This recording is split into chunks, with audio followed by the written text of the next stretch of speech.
this computer. Okay. तो Hameedullah, okay, सो कल मैंने आपको स्क्रीन शेयर भी कर देते हैं। ओके, तो मैंने आपसे कल कहा था कि इस कोर्स का नाम है switching, routing and wireless essentials. ये है इस कोर्स का नेम। इसमें पहला पार्ट जो है वो है नो डाउट स्विचिंग पे। पहला पार्ट स्विचिंग पे, नंबर 2 राउटिंग पे, और राउटिंग में भी अभी मैं इसकी डिटेल्स में नहीं जाता, लेकिन स्टैटिक राउटिंग पे, और उसके बाद हम WLAN के ऊपर इसकी एसेंशियल्स को देखना चाहते हैं। तो ये है इस कोर्स का वेरी ब्रीफ सा, नाम से सिर्फ अभी बताया। अभी बताता हूं कि ये अगर आपको, स्पेशली हमीदुल्ला, अगर आपको ये पता है कि TCP/IP मॉडल एक मॉडल है जो कि दुनिया में जितने भी कंप्यूटर्स इंटरनेट के साथ या इंट्रानेट के साथ या इंट्रानेट के साथ या एक्स्ट्रानेट के साथ कनेक्टेड हैं, इन सब के अंदर ये मॉडल कॉन्फ़िगर्ड है, इंप्लीमेंटेड है। और ये मॉडल क्या है? बेसिकली इन्होंने इस कम्युनिकेशन टास्क को, कम्युनिकेशन है क्या? वेरी सिंपली, अगर एक तरफ आपका सोर्स है, दूसरी तरफ आपका डेस्टिनेशन है, ये आपका सोर्स है, ये आपका डेस्टिनेशन है, तो जो चीज आप यहां से भेजें, अगर वो चीज यहां पे एग्जैक्टली या अप्रोक्सीमेटली, एग्जैक्ट या अप्रोक्सीमेट पहुंच जाए, इस अमल को कहते हैं कम्युनिकेशन। आई होप कि आप सबके सब इंजीनियर्स हैं, आप मेरी इस बात से इत्तफाक करते हैं। ठीक हो गया जी। अब इस टास्क ने, ये काम हमारे लिए, कम्युनिकेशन का टास्क कौन करता है? हमारी मशीन के ऊपर ये प्रोटोकॉल सूट है, यानी कि सेट ऑफ प्रोटोकॉल। सूट का मतलब होता है सेट। जैसे हम कहते हैं ये एक सूट मैं खरीद रहा हूं, सूट का मतलब है कि it contains some rooms, may be some bathrooms, some kitchen, and all mix is called a suite. इसी तरह हमारे यहाँ पे ये टर्म थोड़ा कम इस्तेमाल होती है, लेकिन बाहर ये टर्म बहुत ज्यादा, कि this suit comprises 2 bedrooms, 1 bedroom, T1 है, T2 है, वगैरह वगैरह। एनीहाउ, इस वक्त मेरा मकसद ये है कि TCP/IP सूट में हम, ये ITN का हमारा पूरा कोर्स इसके ऊपर होता है कि हम बात करते हैं कि हमारा एप्लीकेशन लेयर क्या चीज है, हमारा ट्रांसपोर्ट लेयर क्या चीज है और क्या काम करता है, हमारा नेटवर्क लेयर या इंटरनेट लेयर क्या काम करता है, हमारा डेटा लिंक लेयर क्या काम करता है, और हमारा फिजिकल लेयर क्या काम करता है। तो जेंटलमैन, इस 5 लेयर्स के टास्क को TCP/IP सूट या TCP/IP मॉडल कहा जाता है। तो इसमें ये है आपकी लेयर नंबर 1, ये लेयर 2, ये लेयर 3, ये लेयर 4 और ये लेयर 5। आप इसको उल्टा नंबर नहीं कर सकते, क्योंकि ये स्टैंडर्ड है। क्योंकि ये नहीं कह सकते कि ये 1 है, ये 2 है, ये 3 है, ये 4 है, ये 5। नहीं, 1 is always the physical layer and 5 is always the application layer.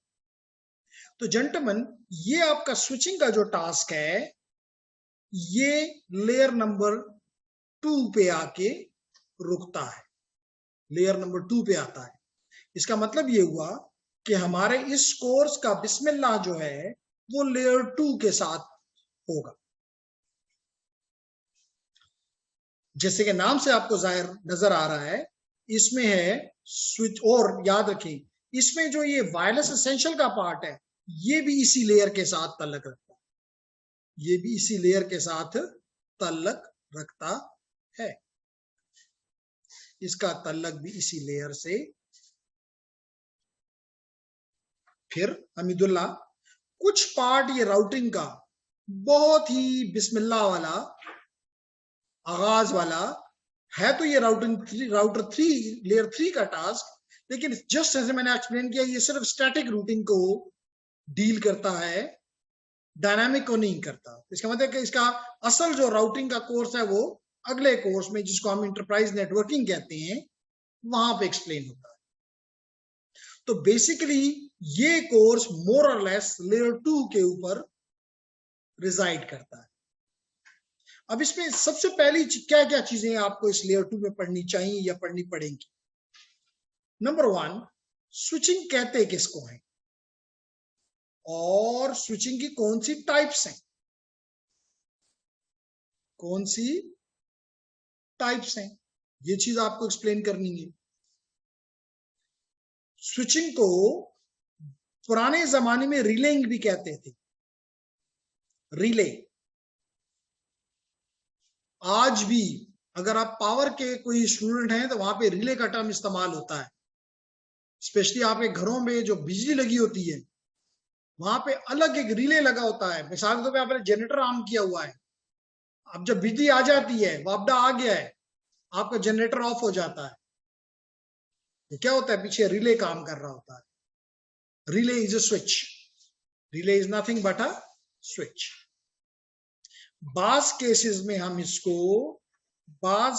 में हम रिलेइंग और इसको हम फॉरवर्डिंग भी कहते हैं। तो कोई भी टर्म हम इस्तेमाल करें, आपको मसला नहीं होना चाहिए, लेकिन पहले तो ये क्लियर होना चाहिए इसका मतलब क्या है, ये चीज इंपॉर्टेंट है।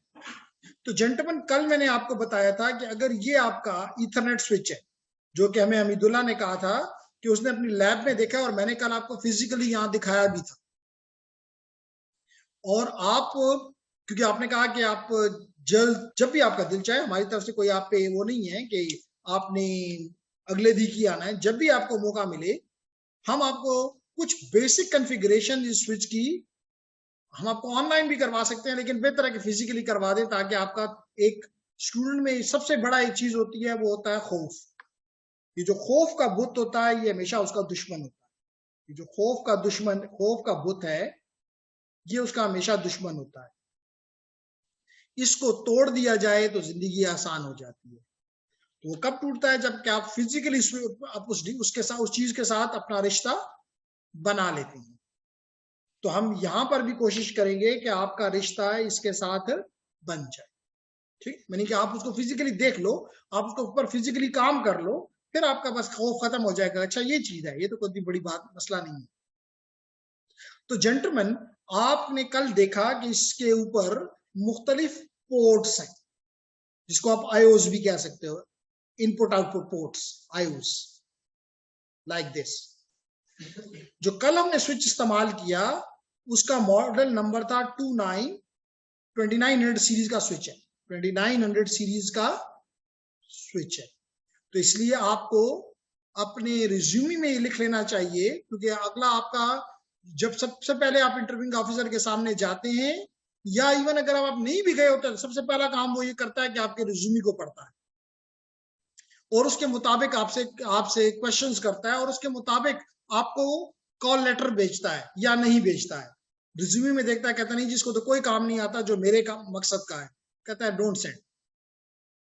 और जब आपने अपने रिज्यूमे में लिखा होता है वो चीजें जो आपको आती हैं, वो कहता है बुला लें इसको। तो इसलिए आपने मेंशन करना है कि you have the experience of working with switch series 2960, और मॉडल नंबर जो है वो 2960 है। हमारे स्विच का जो मॉडल नंबर है वो 296 कैटलिस्ट सीरीज का, आप कहेंगे कैटलिस्ट सीरीज का 2960 मॉडल स्विच के ऊपर आपने काम किया हुआ है।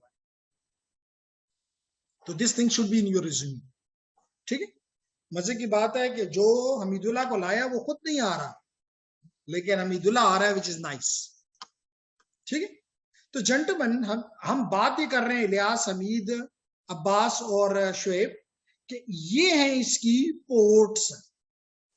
अब मिसाल की इस पोर्ट के साथ by using a straight cable, हम कहते हैं straight through cable, straight through cable. याद रखो कि ये straight through cable dissimilar devices को आपस में जोड़ने के लिए इस्तेमाल होती है। अगेन हम ये बनाना ITN कोर्स में सिखाते हैं। तो लाजमी तौर पे कल अगर आप नेटवर्क एडमिनिस्ट्रेटर बन जाते हैं कहीं भी, तो आप ये तो नहीं कहेंगे कि जी केबल पकड़ दे तो जाएं जी गुलाजी से लाएं। तो लाजमी तौर पे आपने खुद बनानी है, क्योंकि हर एक जगह पे आपको मुख्तलिफ लेंथ चाहिए होगा। कहीं पे आपको 10 फुट चाहिए होगी तो कहीं आपको 20 फुट चाहिए होगी, तो उसके मुताबिक आप खुद बनाएंगे। ठीक है, तो आपने एक स्ट्रेट थ्रू केबल बनाई और ये साथ अपना PC1 लगा दिया, PC1। इसी तरह जेंटलमैन आपने एक और PCB यहां लगा हुआ है, एक और PCB यहां लगा हुआ है, एक और PCB यहां लगा हुआ है, और ये PC2 है, PC2 है। अब जब आप यहां से पैकेट भेजोगे, जब आप यहां से पैकेट भेजोगे PC1 से, तो इस वायर के जरिए जाएगा, इस वायर के जरिए जाएगा, इस स्विच के पास चला जाएगा। तो सवाल ये पैदा होता है, लेट करें यहां पे मैंने तो 2 डिवाइस बताए ना, एक और डिवाइस भी यहां लगा लेते हैं, एक और डिवाइस भी यहां लगा लेते हैं।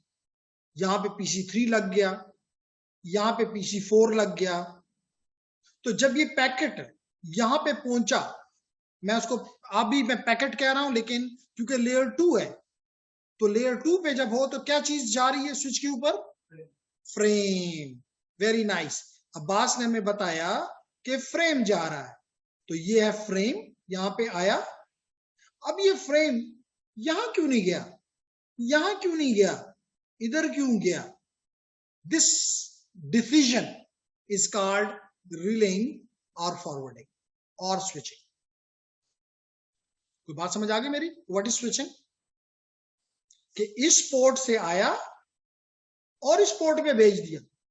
हो सकता है इस पोर्ट पे आए, हो सकता है कि इस पोर्ट पे आए, इस पोर्ट पे आए, और हम इस पोर्ट से उसको निकाल देंगे, हम नहीं, स्विच।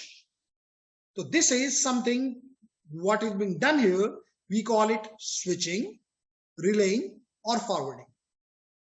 कुछ बात समझ आ गई इलियास एंड हमीदुल्लाह? या पहले से ये चीजें आपको पता थी?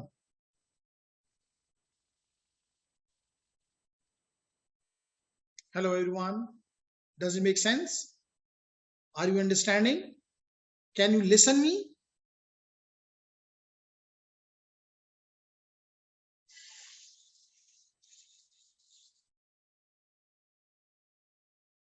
There is something in the chat. Yes sir, nice Jamidullah. तो समझ आ रही है तो वी आर हैप्पी। अब क्वेश्चन ये है कि पहला काम तो हमने, आगे जाके हम ये देखेंगे कि इसकी टाइप्स कौन कौन सी हैं स्विचिंग की। स्विचिंग की टाइप्स कौन कौन सी हैं? तो जेंटलमैन हम बताएंगे कि नंबर 1 टाइप जो है वो, जो कि नॉर्मली हमारे स्विचेस पे इंप्लीमेंटेड है, जिसको कहते हैं store and forward. Store and forward. इसके अलावा एक और भी है जिसको कहते हैं कट थ्रू। तो एक्सप्लेन करेंगे कि क्या भला है कट थ्रू, स्विचिंग, फॉरवर्डिंग क्या है। एक स्टोर एंड फॉरवर्डिंग मेथड और एक cut through forwarding method. Forwarding method. फिर हम इसके बाद आपको ये भी बताएंगे कि कोलिजन डोमेन किसे कहते हैं। हम आपको ये भी बताएंगे कि ब्रॉडकास्ट डोमेन किसे कहते हैं। ब्रॉडकास्ट डोमेन किसे कहते हैं। हम आपको ये भी बताएंगे कि VLAN किसे कहते हैं, वर्चुअल लैन्स। क्यों हम why we implement them, why we implement VLANs in our network, VLANs in our network। फिर हम आपको इन VLANs के दरमियान में राउटिंग भी बताएंगे, राउटिंग भी बताएंगे जिसको कहते हैं इंटर वीलैन राउटिंग, इंटर वीलैन राउटिंग। क्योंकि बेसिक ऑब्जेक्टिव, क्योंकि आपको अभी क्लियर नहीं है, वीलैन का बेसिक ऑब्जेक्टिव ये होता है कि आपके डिवाइसेस हैं तो एक ही नेटवर्क का हिस्सा, लेकिन वो एक दूसरे से कम्युनिकेट ना कर सके, इसलिए हम वीलैन्स क्रिएट करते हैं। जैसे मिसाल के तौर पे अगर ये आपका स्विच है, ये आपका स्विच है, इसमें 24 पोर्ट्स हैं, लेकिन मैं एज्यूम करता हूं कि आपने इसमें से 16 पोर्ट्स स्टूडेंट्स को दे दी और 8 पोर्ट्स फैकल्टी को दे दी। तो फैकल्टी कभी भी नहीं चाहेगी कि उसका डेटा स्टूडेंट को जाएगा। तो इसका मतलब है कि हम या तो हम इनके लिए अलग अलग स्विचेस बनाएं, अलग अलग नेटवर्क्स बनाएं, the cost will increase too much, the management, the trouble shooting, the staff required, everything will be too much. तो हम उसी हार्डवेयर को इस्तेमाल करके, उसी हार्डवेयर इंफ्रास्ट्रक्चर को इस्तेमाल करके ऐसा महसूस होगा कि यहाँ पे 2 अलग नेटवर्क्स बने हुए हैं, एक फैकल्टी का और एक स्टूडेंट्स का। बात समझ आ रही? यहां मैंने 2 कहा, लाजमी नहीं कि 2, जैसे चले हम ये कहते हैं कि आपका एक, कुछ लोग जो हैं वो स्टूडेंट्स हैं, ठीक है, कुछ फैकल्टी है, ठीक है, कुछ नॉन टीचिंग है, जिसको मैं चलिए सपोर्ट स्टाफ कह लेता हूं। स्टाफ आपके एचआर है, ह्यूमन रिसोर्स वाले। नंबर 5 आपके अकाउंटिंग के लोग हैं, आपके हो सकता है सेल्स के लोग हों, हो सकता है आपकी मैनेजमेंट के लोग हों। You have different type of people and they don't want that. या तो आप इन 7 लोगों के 7 ग्रुप्स ऑफ पीपल के लिए अलग अलग नेटवर्क बनाएं, very very very cumbersome task. Why not you should have a single network and form 7 VLANs. So infrastructure will be same, hardware infrastructure will be same, hardware infrastructure will be same. दिखने से कुछ नहीं पता चलेगा, लेकिन हर एक को, मिसाल के तौर पे अगर ये 24 पोर्ट्स हैं, आपने स्टूडेंट को 4 पोर्ट दे दी, फैकल्टी को 2 दे दी, सपोर्ट स्टाफ को भी 2 दे दी, एचआर को 1 दे दी, आपने अकाउंट, चले इनको 8 दे देते हैं, स्टूडेंट्स हैं, इनको 2 दे दी, इनको 4 दे दी, इनको भी 2 दे दी। ठीक है, हर एक 8 + 2 10 10 12 13 14 15 17 19 पोर्ट्स इसके। तो ऐसा लग रहा है कि 7 नेटवर्क्स यहाँ पे बने हुए, 7 लैंड्स बने हुए हैं, लोकल एरिया नेटवर्क्स बने हुए, but is not the reality. They are virtual LANs.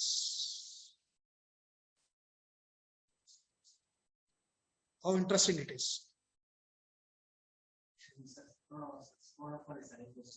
जी बिल्कुल करें। There is a question from the ये जो मतलब स्विच के साथ मतलब डिवाइस से पीसी कनेक्ट होते हैं, मतलब PC1 में मतलब कुछ first port switch receiver port, वो तो मतलब सारे पोर्ट को डेटा जाएगा, सारे जो मतलब दूसरी डिवाइस कनेक्ट हो वो भी उसको एक्सेस कर सकते हैं। मैंने आप ये कहना चाहते हैं कि PC1 जो है पोर्ट नंबर 1 पे आया, PC1 ने डेटा हो सकता है, ठीक है, सारे पोर्ट को मतलब अवेलेबल हो। अगर VLANs नहीं है तो बाय डिफॉल्ट एक VLAN में ये सारे के सारे। अभी बताता हूं ताकि क्वेश्चन क्लियर हो जाए। ओके ओके ओके, लेकिन that is something very very disappointing कि इतने लोगों ने एडमिशन करने के बाद भी अगर they are not serious enough, तो डू रिमेंबर, मैं बार बार कहता हूं कि अगर आपकी डिग्री आपके लिए कुछ नहीं कर सक रही तो सर्टिफिकेट क्या कर लेगा। ये सर्टिफिकेट आपके लिए उस वक्त कीमती हो जाता है, क्योंकि इसमें तो कोई शक नहीं है कि इसकी डिमांड मार्केट में बहुत है, इससे हमें कोई 2 राय नहीं है। लेकिन इसमें जो राय इंपॉर्टेंट है वो ये है कि आपको आता तो हो ना सब कुछ। तो जेंटलमैन, इस वक्त मैं एक क्वेश्चन ले रहा हूं, और क्वेश्चन ये है कि ये मैंने एक स्विच, ये वही 2960 का स्विच जो कि हमारे पास यहाँ पे भी मौजूद है, फिजिकली, कल भी मैंने आपको दिखाया था और यहां भी मैं आपको दिखा रहा हूं। आपको नजर आ रहा होगा, स्पेशली क्वेश्चन है ये शुएब का, कि all of these 24 ports are part of VLAN 1। Third column को देख लो, थर्ड कॉलम पे क्या लिखा हुआ है? VLAN 1, VLAN 1, VLAN 1, VLAN 1। अगर आप ये चाहें तो मैं इसको फर्दर एक्सप्लेन करने के लिए CLI में जाकर, और ये चीजें आपको उम्मीद, हम जैसे मैंने कहा कि आप जब आएंगे पिशावर तो हम आपको ये चीजें सिखा देंगे। आपने चंद घंटे यहाँ पे काम करना है, and then you will be working with this tool, will become something a piece of cake for you. तो इससे घबराने की जरूरत नहीं है। मैं कमांड दे रहा हूं, शो VLAN ब्रीफ। देख लो क्या आउटपुट आया।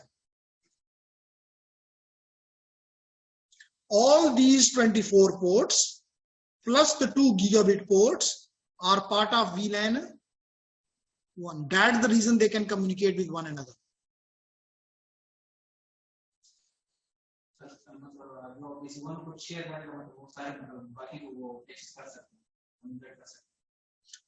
कहने का मकसद ये है कि अगर मिसाल के तौर पे चलें, हम इस सवाल को थोड़ा सा एलिब्रेट करते हैं।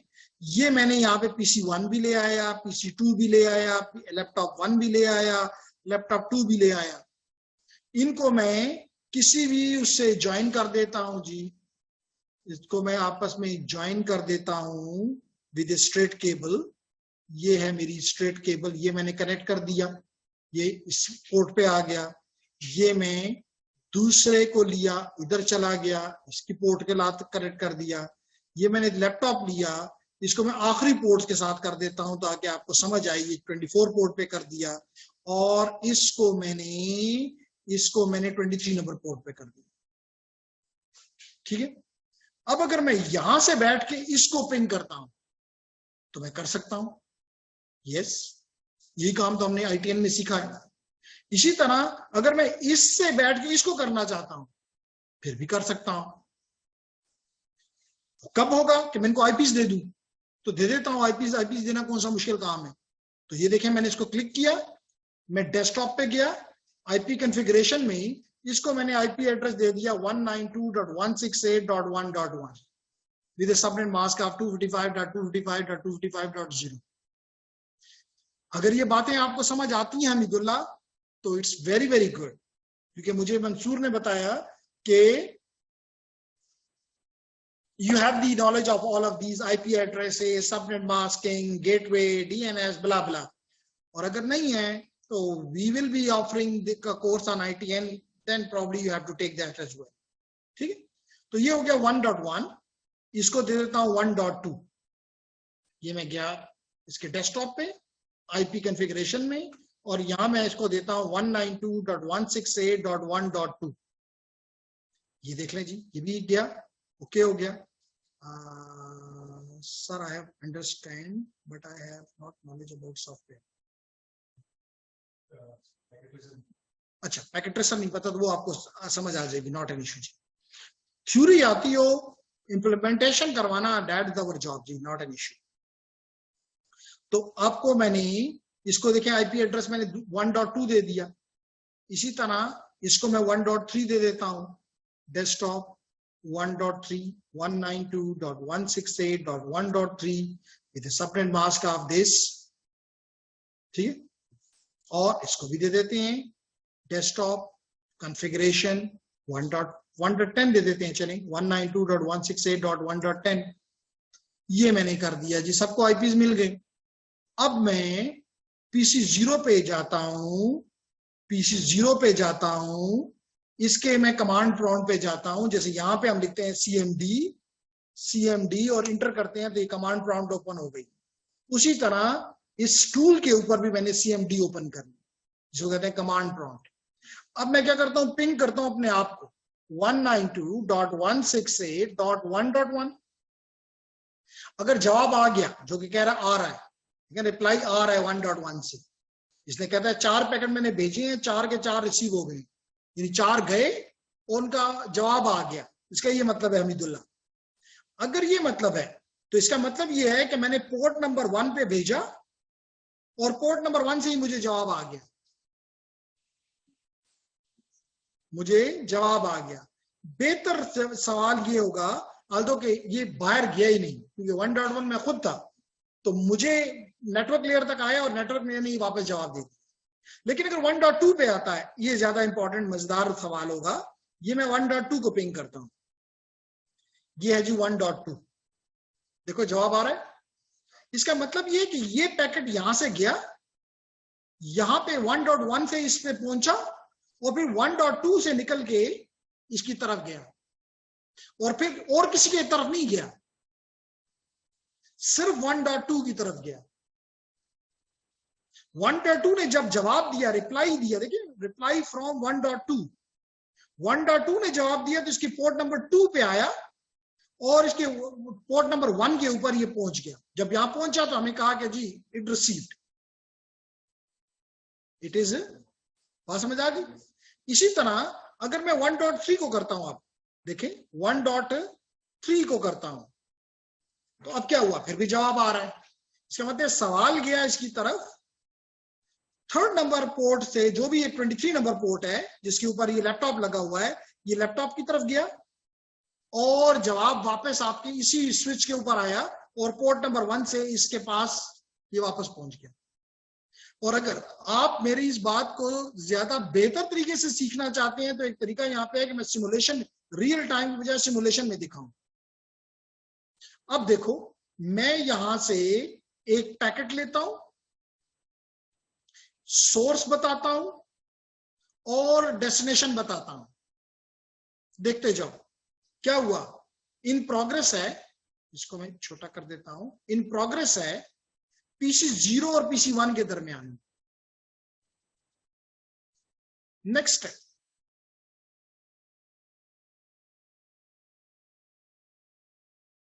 ये देखें जी, गया उधर, एक लाइन नजर आई आपको। फिर क्या हुआ, नेक्स्ट स्टेप में 1.2 की तरफ पोर्ट के जरिए ये PC1 पे आ गया, फिर PC1 जवाब देगा, देखो PC1 ने जवाब दिया, वापस PC0 की तरफ आएगा, देख लो PC0 की तरफ आ गया। जो ही ये आया, यहां पे जवाब क्या आ गया,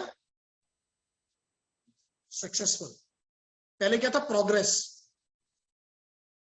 इसी तरह मैं देखिए यहां पे गुड का निशान भी आ गया।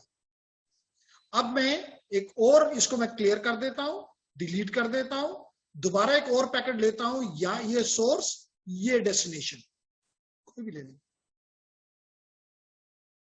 नेक्स्ट देखें, इन प्रोग्रेस, PC0 से लैपटॉप 1 की तरफ ये सफर है। क्या हुआ, नेक्स्ट पॉइंट यहां पे पहुंचा,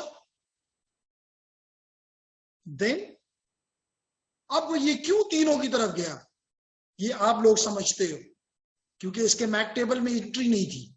दोनों ने क्या कर दिया, सॉरी, इन दोनों ने क्या कर दिया, ओह सॉरी, इन दोनों ने क्या कर दिया हमीदुल्लाह, शेयर स्क्रीन कर देता हूं वापस, कि इसने क्या कि इन दोनों ने, क्योंकि इनके लिए तो नहीं था ना, इसने इसको रिसीव कर लिया, इन्होंने कोई जवाब नहीं देना। अब देखो नेक्स्ट स्टेप, इसने जवाब दिया, सिर्फ सवाल इस,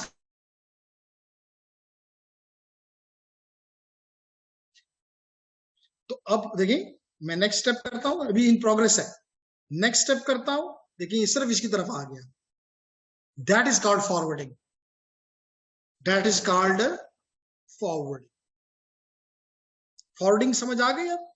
अब देखिए मैं दोबारा करता हूं, इसको मैं डिलीट करता हूं और दोबारा मैं एक पैकेट लेता हूं, ये मेरा सोर्स, ये मेरी डेस्टिनेशन। देख लो अब क्या होता है, देखिए इन प्रोग्रेस है, PC0 से लैपटॉप 1 तक, लैपटॉप 1 ये, देख लो जो ही मैं नेक्स्ट स्टेप करता हूं इसके पास गया, ये आपको एक ब्राउन लाइन नजर आई। अब अगर आगे क्या होता है, सिर्फ इसकी तरह मैंने भेजा, यानी कि पोर्ट नंबर 1 से आया और पोर्ट नंबर 23 की तरफ चला गया। जवाब पोर्ट नंबर 23 से आया और सिर्फ पोर्ट नंबर 1 पे चला जाएगा। पोर्ट नंबर 1 पे चला गया और जब यहां पहुंचा तो टिक आ गई और यहाँ पे सक्सेसफुल का आपको नजर आ गया, यहाँ टिकिंग नजर आ रही है। अब बात समझ आ गई? This phenomena is called forwarding, switching, relying.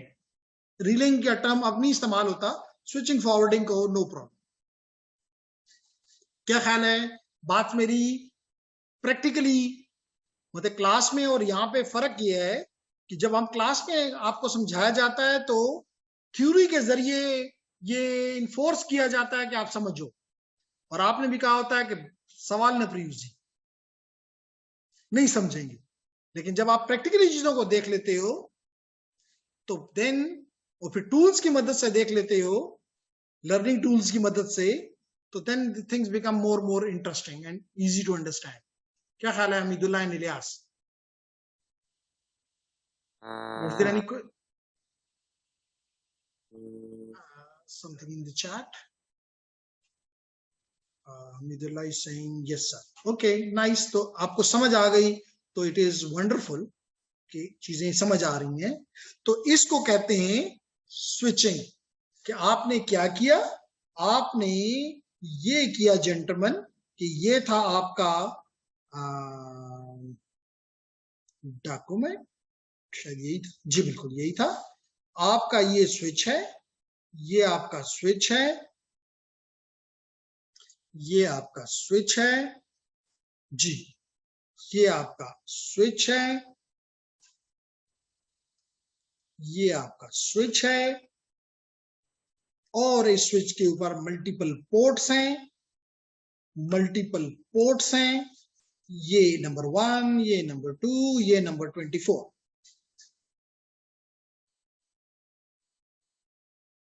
तो आपने जब पैकेट भेजा, यहां से पैकेट आया, और looking at the choice of your destination, अगर आपने इस पोर्ट पे आपकी डेस्टिनेशन है तो सिर्फ वो इसकी तरफ भेज देगा। अगर डेस्टिनेशन ये है तो इसकी तरफ भेज देगा। अगर डेस्टिनेशन ये है तो इसकी तरफ भेज देगा। That phenomenon is called forwarding, switching. तो हम देखेंगे कि ये स्विचिंग, क्योंकि लेयर 2 के ऊपर शायद आपको पता है, शायद मैंने लफ्ज इस्तेमाल किया कि इलियास, शुएब और अब्बास से मैं एक्सपेक्ट करता हूं कि इनको पता है कि इस लेयर के ऊपर एक खास एड्रेस होता है जिसको कहते हैं मैक एड्रेस, जिसको कहते हैं बर्न्ट इन एड्रेस, जिसको कहते हैं फिजिकल एड्रेस। 3 नाम एक ही एड्रेस के। क्या मुझे हमीदुल्लाह बता सकते हो कि ये एड्रेस जो मैंने बताया आपके सामने स्क्रीन पे लिखे हुए नजर आ रहे हैं? आ रहे हैं ना स्क्रीन पे नजर? जी बिल्कुल आ रहे हैं। इस एड्रेस का लेंथ कितना होता है? शाबाश। What is the length of this address? This address is belonging to layer 2। Hexadecimal में होता है जी, बिल्कुल हेक्साडेसिमल में होता है, लेकिन लेंथ कितना है? लेंथ का पता नहीं। ओके, तो लेंथ इसका होता है 48 बिट्स का। जैसे आपने कहा हेक्साडेसिमल, तो 12 हेक्साडेसिमल कैरेक्टर्स का होता है। अगर आपको शक है तो हम आपका शक तो दूर करेंगे। देखिए जी, ये CMD में मैं गया और यहां पे मैं कमांड देता हूं IP config/all, आप भी दे सकते हो। तो आपको नजर आएगा कि मेरी मशीन, मेरा लैपटॉप जिसके जरिए मैं आपसे बात कर रहा हूं, इसका ये मैक एड्रेस है। इसका ये जो हाईलाइट मैंने किया है, ये इसका मैक एड्रेस है। क्या है? E8 2A44 E8 B051। कितने कैरेक्टर्स हैं ये? काउंट कर लो हमीदुल्लाह, कितने? 12, जैसे मैंने कहा, everything is okay now, very nice. And we were talking about before this short break कि ये आप देख रहे थे उस वक्त मेरा मैक एड्रेस, जिसको फिजिकल एड्रेस भी कहते हैं, बर्न्ट इन एड्रेस भी कहते हैं, और ये एड्रेस यूनिक होता है, यानी ये मैक एड्रेस अगर मेरा है तो दुनिया में किसी और का नहीं हो सकता, और अगर कोई करता है तो उसको हम स्पूफिंग कहेंगे, उसको हम धोखा कहेंगे, ठीक है। अब उसकी तरफ हम नहीं जाते क्योंकि वो हमारे सिक्योरिटी का टॉपिक है और उसको हम सिक्योरिटी में ही डिस्कस करते हैं, ठीक है। एनिया, तो हम देखेंगे कि इसके अंदर एक मैक टेबल बनता है। क्या बनता है जेंटलमैन? Sorry, Mac table. तो मैं आपको मैक टेबल एक्सप्लेन करने लगा हूं कि मिसाल इस स्विच है, ये जो स्विच है आपके पास, ये स्विच, इसके अंदर आप देखेंगे कि दो, एक पोर्ट नंबर और एक मैक एड्रेस, एक मैक एड्रेस और एक पोर्ट नंबर, ये डायनामिकली बनेगा। ये कब बनेगा? डायनामिकली। डायनामिकली यानी पहले से नहीं पता। क्या मतलब मुझे पता है कि मेरी इस पोर्ट के ऊपर कौन सा डिवाइस आके लगेगा? हरगिज नहीं पता। मुझे नहीं पता कि मेरे पोर्ट नंबर 2 पे कौन सा डिवाइस लगेगा और उसका मैक एड्रेस क्या है। तो होता ये है जेंटलमैन कि ये स्विच, हम इसको फर्दर डिटेल में देखेंगे कि जब भी पैकेट इसके पास आता है इस स्विच के पास, तो आसिफ क्या होता है? होता यह है कि आपने स्पेशली, बाकी लोगों से मुझे कोई वो नहीं है, दे नो दैट, हमीदुल्लाह, आपके लिए कि आप हर एक लेयर, जब भी हमने लेयरिंग की बात की और कल भी मैंने थोड़ा सा इसको टच किया था कि जब एक मैसेज यहां से जनरेट होता है एम, ये मैसेज जब नीचे आता है ट्रांसपोर्ट लेयर के ऊपर, तो इस एम मैसेज के साथ एक हेडर लगा दिया जाता है जिसको मैं H1 कह लेता हूं। फिर क्या होता है? ये सारा कुछ नीचे उसी तरह नीचे आ जाता है जिसको हम पेलोड कहते हैं, और एक और हेडर इसके साथ ऐड हो जाता है जिसको मैं H2 कह लेता हूं। फिर ये सारा कुछ नीचे एज ए पेलोड आ जाता है डेटा लिंक लेयर के ऊपर, और ये इसके साथ अपना हेडर जिसको मैं H3 कह देता हूं, और साथ एक ट्रेलर भी लगा देता है T जिसको कह लेता हूं, ये ऐड कर दिया, हर लेयर ऐड करती है, और इस अमल का नाम है इनकैप्सुलेशन। इनकैप्सुलेशन। तो अगर आप इसका हेडर H3 का हेडर देखना चाहो तो हम देख सकते हैं, कोई मसला नहीं है, और हमें देखना चाहिए कि इस हेडर के अंदर क्या कुछ है। तो जेंटलमैन, आपको पता चलेगा कि इस हेडर के अंदर सबसे इंपॉर्टेंट जो दो चीजें हैं, क्योंकि अभी आपने कहा कि 48 बिट्स हैं, 48 बिट का हेडर है, 48 बिट का मैक एड्रेस है, जो कि हेक्साडेसिमल कैरेक्टर में रिप्रेजेंट होता है, ओनली है ये डेसिमल्स में, ठीक। तो इसका मतलब ये है कि अगर ये 48 बिट्स हैं तो it is 6 bytes, 6 bytes address. चाहे 6 बाइट्स कह लो, चाहे 12 हेक्साडेसिमल कैरेक्टर्स कह लो, चाहे 48 बिट्स कह लो, ऑल आर द सेम। क्यों जी, है कोई मेरी इस बात में कोई आपको इख्तलाफ है? क्या इन तीनों बातों में जो मैंने की, इसमें कोई इख्तलाफ वाली बात है? शाबाश। There is something in the chat and the chat is saying no. तो नाइस। तो अब इसका मतलब है कि इसके अंदर पहले 6 बाइट्स, ओके, आसफ ने भी कहा नो, ठीक है। तो अलियास, इसमें सबसे पहले डेस्टिनेशन का मैक एड्रेस और सोर्स का मैक एड्रेस लिखा जाता है, यानी 6 बाइट्स ये और 6 बाइट्स ये।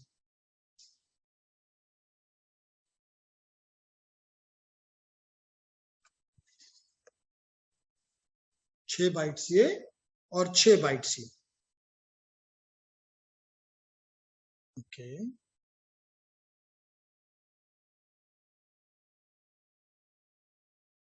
ओके, तो हमने कहा कि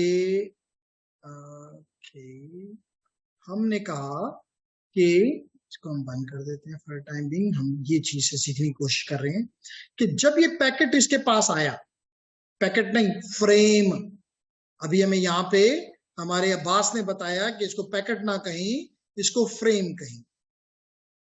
तो जब ये फ्रेम आया तो इस फ्रेम के ऊपर है तो ये 18 बाइट्स, लेकिन मैंने आपको 12 बाइट्स दिखा दिए, 12 बाइट्स ये, और आखिरी 4 बाइट्स हैं जिसको FCS कहते हैं,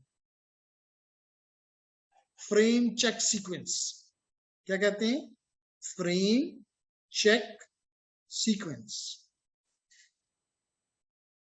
जिसके अंदर ये कितने बाइट्स हैं? 4 बाइट्स।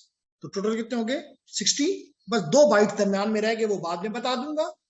इस वक्त मुझे ये बाइट्स चाहिए। ये बाइट्स हम इसके साथ ऐड एक्स्ट्रा इस लेयर के ऊपर, लेयर 2 के ऊपर ऐड करते, ठीक, लेयर 2 के ऊपर ऐड करते। Very nice.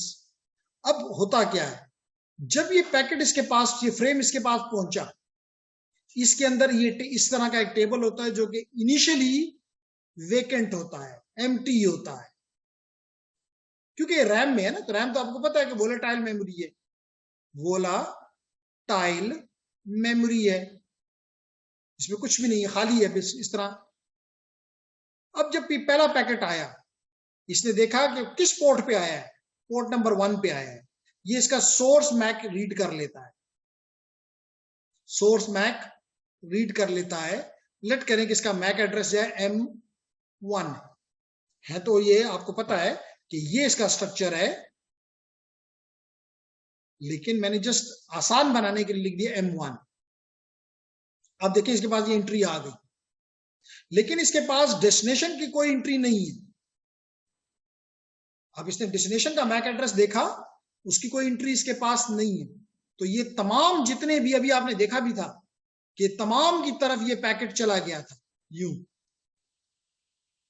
जितने भी पोर्ट्स हैं इसने सब पे निकाल दिया।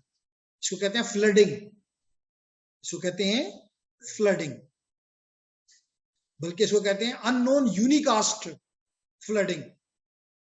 अननोन एड्रेस तो आपने यूनिकास्ट दिया था, लेकिन फिर भी फ्लड हो गया, फिर भी ब्रॉडकास्ट हो गया, इसलिए इसको कहते हैं अननोन यूनिकास्ट फ्लडिंग।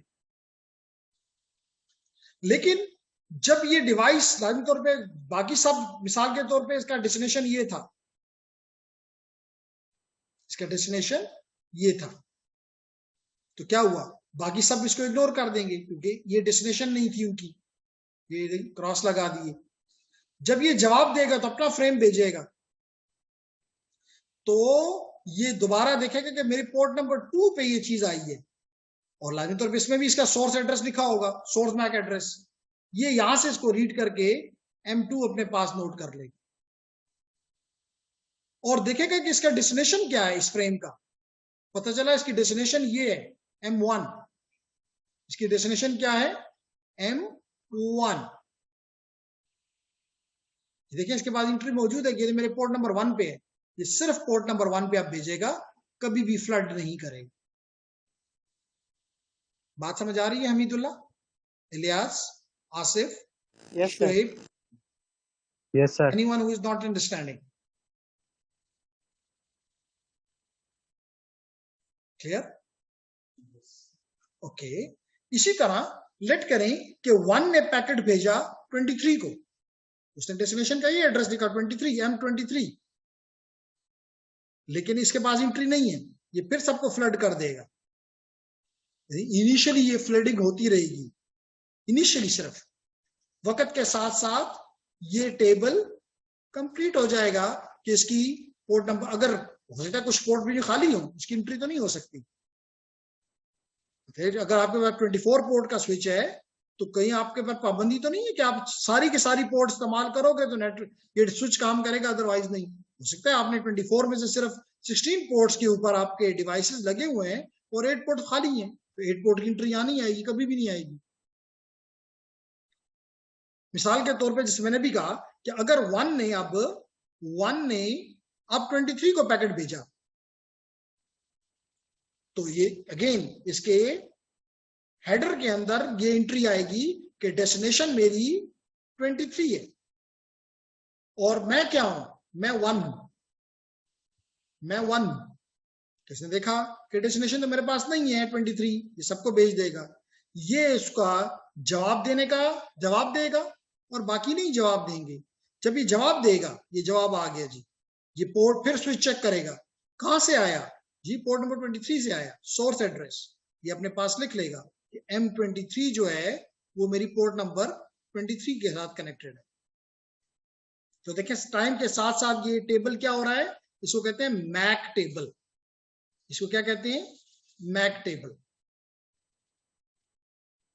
ये एक किस्म की फास्ट मेमोरी है जिसको कैम भी कहते हैं, इसलिए इसको कैम टेबल भी बाद जगहों पे आप पढ़ सकते हैं। It is a fast memory like RAM, even faster than RAM.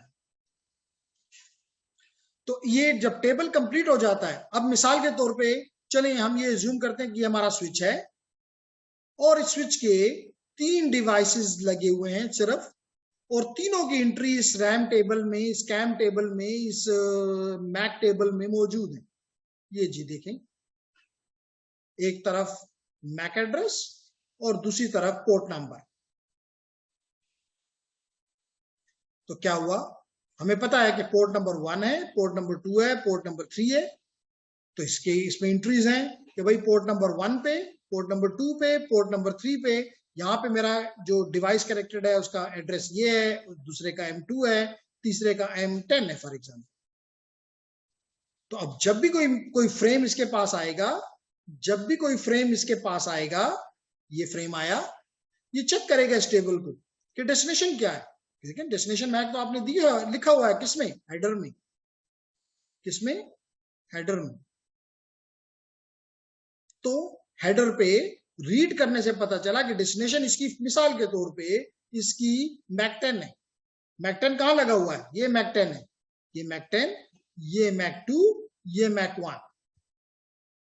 तो यहां से पता चला कि मैक 10 जो है वो कनेक्टेड है किसके साथ, मैक 10 किस पोर्ट के साथ कनेक्टेड है, पोर्ट नंबर 3। तो इसने जस्ट इसकी तरफ, ये मैं यहाँ पे डॉटेड लाइन लगाता हूं और यहाँ पे निशान लगा देता हूं। 2 पे अब नहीं गया, 4 पे अब नहीं गया, 5 पे नहीं गया, किसी पे भी नहीं गया।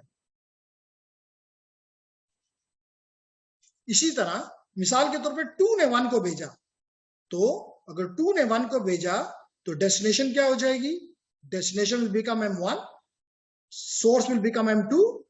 जब ये पैकेट, ये फ्रेम यहां पहुंचेगा, स्विच अपने इस टेबल को देखेगा कि डेस्टिनेशन इसकी M1 है, डेस्टिनेशन मैक ये है, सोर्स मैक ये है।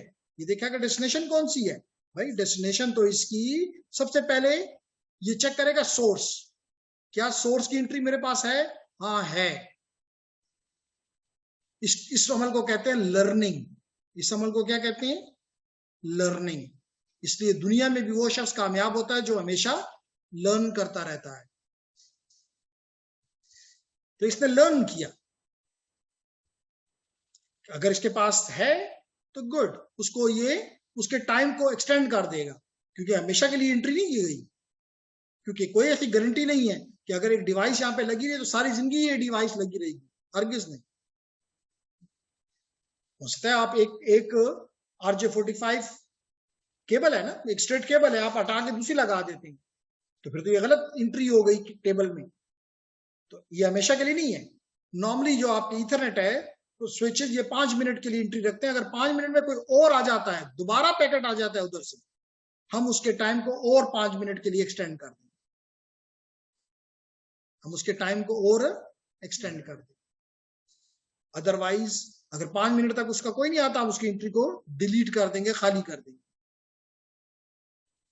तो पहले लर्निंग की इसने, फिर इसने डेस्टिनेशन का मैक देखा कि M1 है और M1 मेरी किस पोर्ट पे है, 1 नंबर पोर्ट पे है, इसने 1 के ऊपर इसको भेज दी।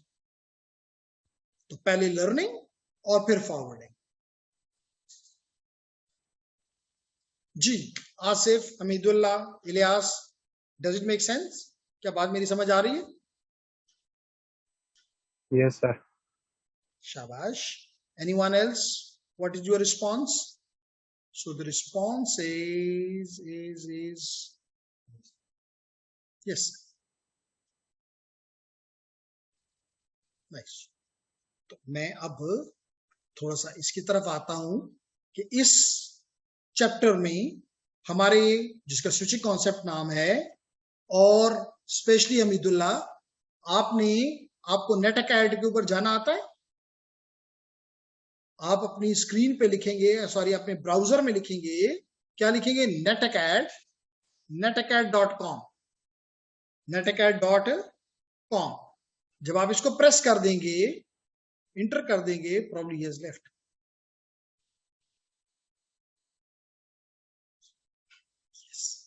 चलें, फिर इसको एक्सप्लेन करने की जरूरत नहीं। ओके, तो चलें कंटिन्यू करते हैं। तो इसमें एक काम तो हमारा ये है कि हम एक्सप्लेन करें कि फ्रेम फॉरवर्डिंग कैसे होती है। कुछ हद तक मैंने एक्सप्लेन की कि फ्रेम फॉरवर्डिंग कैसे होती है, और फिर हम एक्सप्लेन करेंगे कि मैंने कहा कि कोलिजन डोमेन क्या होता है और ब्रॉडकास्ट डोमेन क्या होता है, और इस ब्रॉडकास्ट डोमेन को कम करना ही हमारा वीलैंस का एक मेन रीजन है। तो अगर हम बात करें आगे अपने पहले टॉपिक पे जिसका नाम है फ्रेम फॉरवर्डिंग, तो इसमें याद रखें जिस पोर्ट, या ये कुछ टर्म्स हैं जो कि आपको आनी चाहिए। वो टर्म, वो पोर्ट जिस पे ट्रैफिक आती है, मिसाल तो इधर एक पीसी लगा हुआ है, इधर से ट्रैफिक आ रही है, और इस पोर्ट के ऊपर एक पीसी लगा हुआ है, PC2, PC1, इसकी तरफ जा रही है। इस पोर्ट जिस पे ट्रैफिक आती है, इसको कहते हैं इनग्रेस पोर्ट। इसको क्या कहते हैं? Ingress port. और जिसके से निकल रही होती है उसको कहते हैं इग्रेस पोर्ट।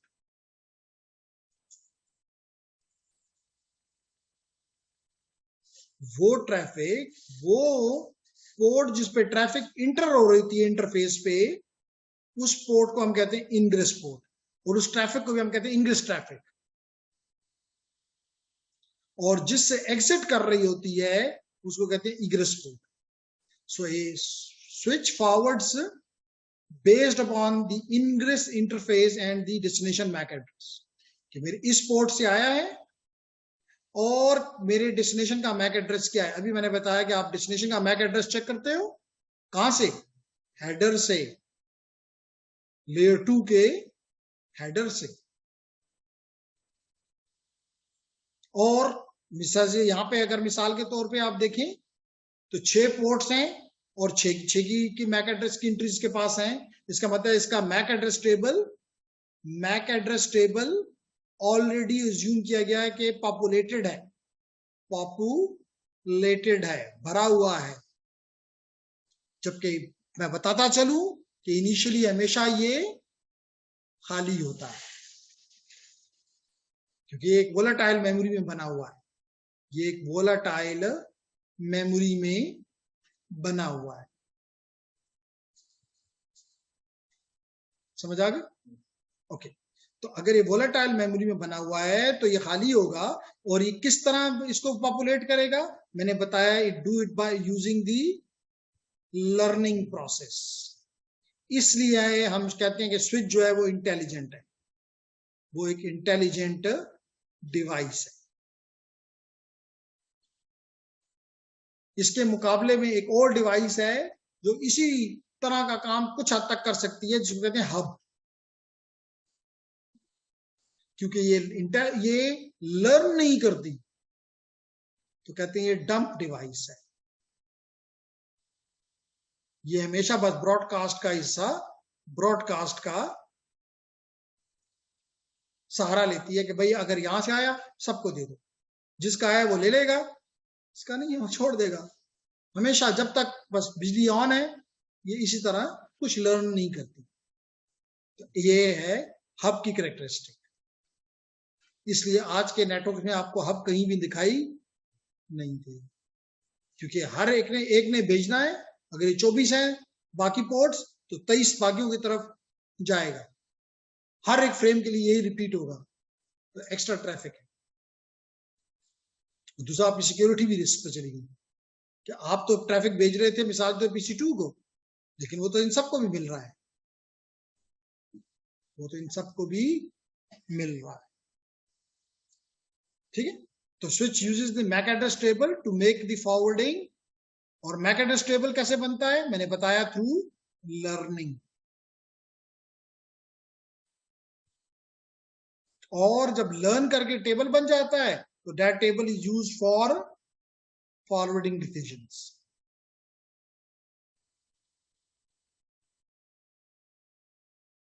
और एक बात सही भी है कि जिस इंटरफेस से आया है, कभी उसी मिसाल के तौर पर ये सबको भी भेजता है, तो इनको भेज सकता है, इस पे कभी भी, यानी इधर से आया इधर से वापस तो नहीं हो सकता ना, ये तो बेवकूफी होगी। इसलिए वो कह रहा है कि switch will never allow traffic to be forwarded out the interface it receive the traffic, जहां से ट्रैफिक रिसीव हुई उसी पे वापस हरगिज नहीं करना। इस बात समझ आ रही? गुड।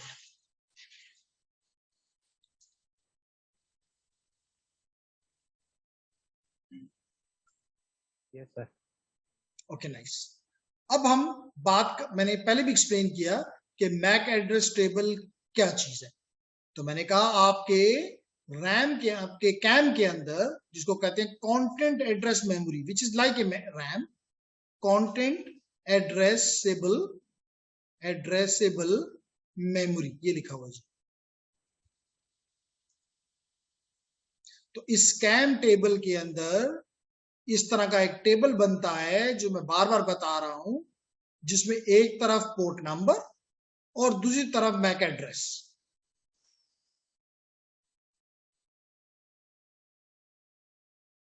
ठीक है। तो क्या हो रहा है कि जैसे मैंने अभी बताया कि जो ही कोई भी फ्रेम में आएगा इस के पास, तो 2 स्टेप्स ये करेगा। पहला स्टेप हमेशा लर्निंग का, चेक करेगा कि ये मेरे पास किसी से लर्न करेगा, सोर्स मैक से, और वो एंट्री अपने टेबल में डाल देगा। अगर नहीं है, अगर है तो उसको एक्सटेंड कर देगा। और फिर चेक करेगा कि डेस्टिनेशन का मैक क्या है। अगर वो मैक एड्रेस इसके टेबल में मौजूद है तो पोर्ट नंबर वहां से रीड करेगा और एक पोर्ट के ऊपर इसको फॉरवर्ड कर देगा। अगर वो यूनिकास्ट एड्रेस है, अगर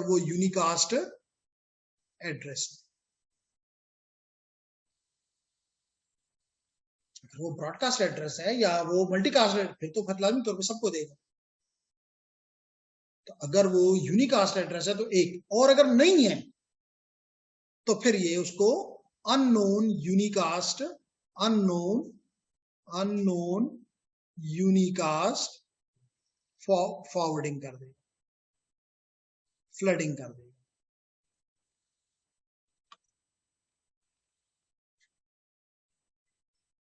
बात समझ आ गई?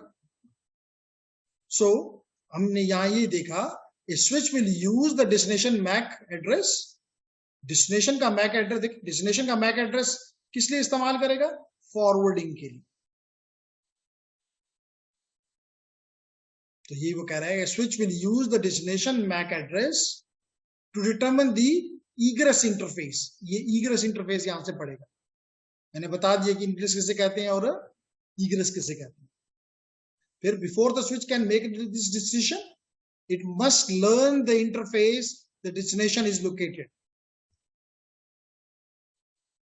ये कहता है switch builds a MAC address table by recording the source